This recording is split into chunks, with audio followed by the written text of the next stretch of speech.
भगवन तेरी आराधना,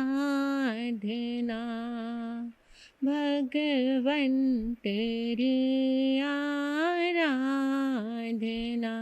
मेरी जिंदगी के शान हो, मुझे एक यही वरदान दो, मुझे एक यही वरदान दो, मेरी आत्मा बलवान हो, भगवन तेरी आराधना।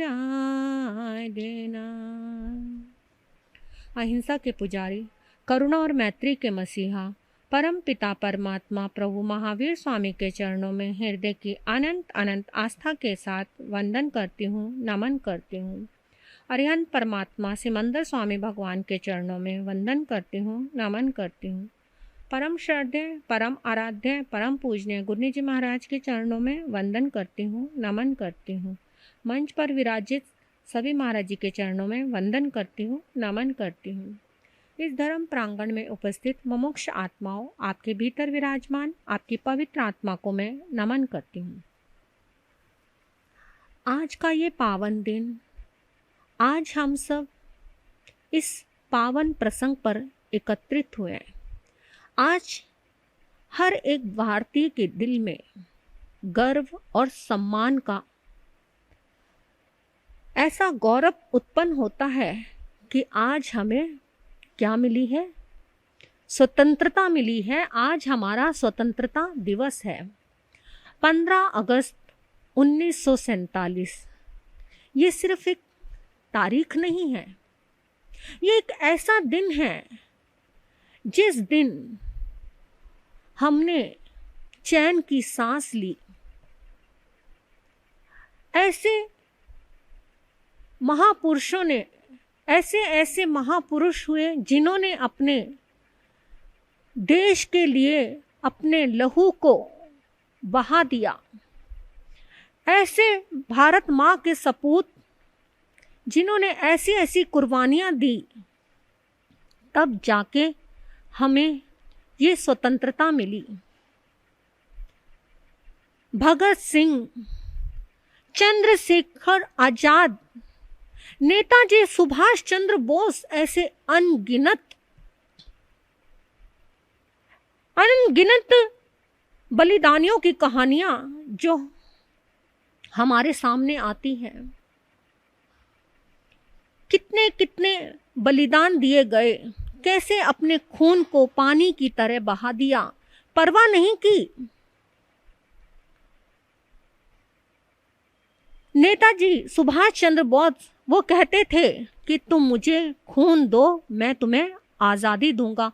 मतलब कि तुम अपने आप को भारत के लिए समर्पित कर दो और तुम्हें आज़ादी जरूर मिलेगी। तो ऐसे ऐसे बलिदान देने वाले महापुरुष जिन्होंने अपने लिए कुछ नहीं सोचा, जवानी में ही अपने आप को देश के लिए कुर्बान कर दिया। तो हमें भी चाहिए सिर्फ एक गीत गाकर, एक झंडा लहराकर हम अपने आप को देश का भक्त कहें, तो हम वो देश के नागरिक नहीं हो सकते।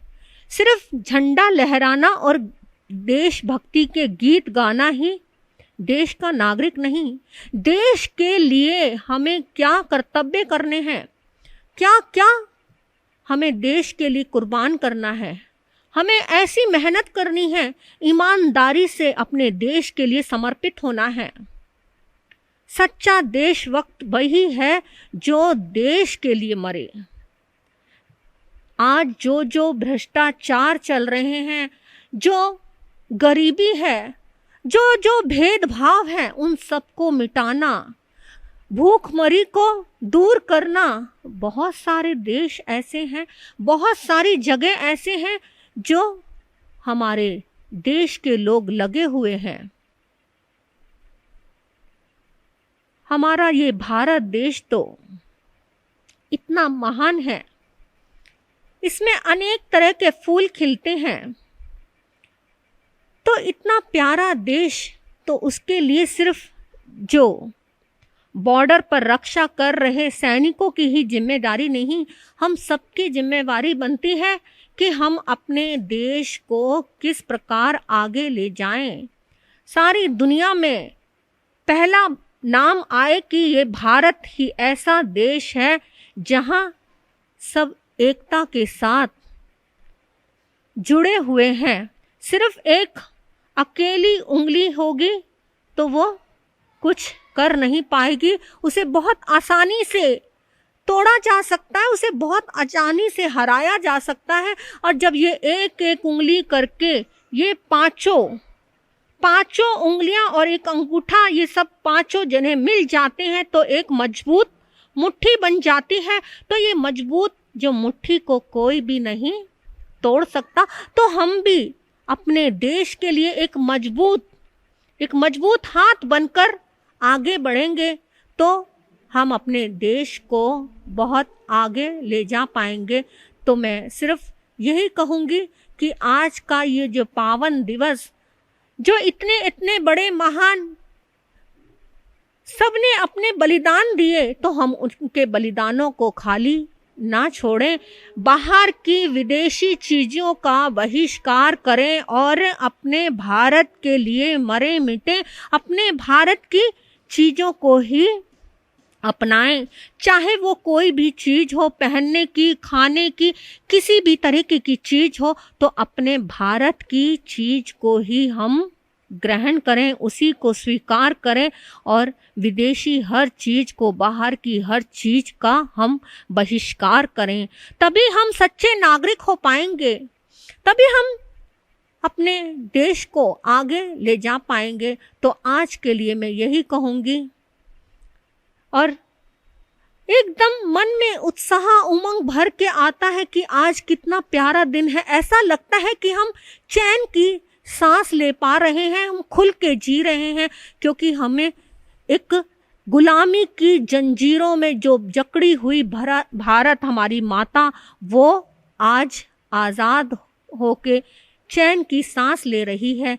तो हम उस भारत माता के ऐसे सपूत बने जो हमारी माता को हम पर गर्व हो। तो इसी के साथ मैं अपनी भारत माता को प्रणाम करूंगी, नमन करूंगी। बोलिए भारत माता की जय, बोलिए भारत माता की जय, बोलिए भारत माता की जय।